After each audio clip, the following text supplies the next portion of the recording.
भोकरदन येथील एक सृजनशील व प्रामाणिक पत्रकार तसेच होतकरू आणि कष्टकरी तरुण दीपक उत्तमराव सोळंके यांचे अकाली निधन झाल्याने त्यांच्या कुटुंबावर दुःखाचा अंधार पडला असून कुटुंबाचा एकमेव आधार असलेले दीपक सोळंके यांच्या निधनामुळे संपूर्ण कुटुंब अक्षरशः पोरके झाले आहे. दीपक यांनी गेल्या तब्बल 20 वर्षांपासून अत्यंत हलाखीच्या परिस्थितीत संघर्ष करत कुटुंबाचा सांभाळ केला.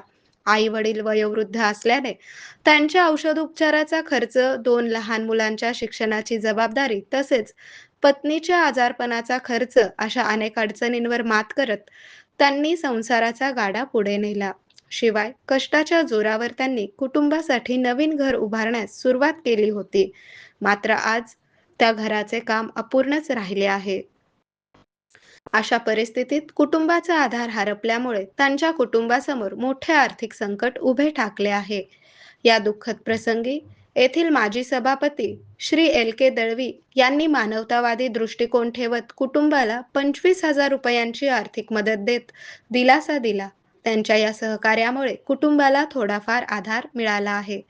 तथापि कुटुंबाची एकूण परिस्थिती पाहता ही मदत अपुरी असून समाजातील दानशूर व्यक्ती, सामाजिक संस्था तसेच लोकप्रतिनिधींनीही पुढे येऊन या कुटुंबाला आर्थिक मदत करावी अशी भावनिक विनंती करण्यात येत आहे.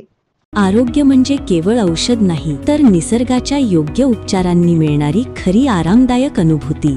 सोलापूरमध्ये निसर्गोपचाराचं विश्वासाचं नाव लिमये निसर्गोपचार केंद्र. इथे उपलब्ध आहेत विना औषध उपचार पद्धती, ॲक्युप्रेशर, ॲक्युपंक्चर, कपिंग आणि मसाज थेरपी. सर्व प्रकारच्या आजारांवर निसर्गाच्या माध्यमातून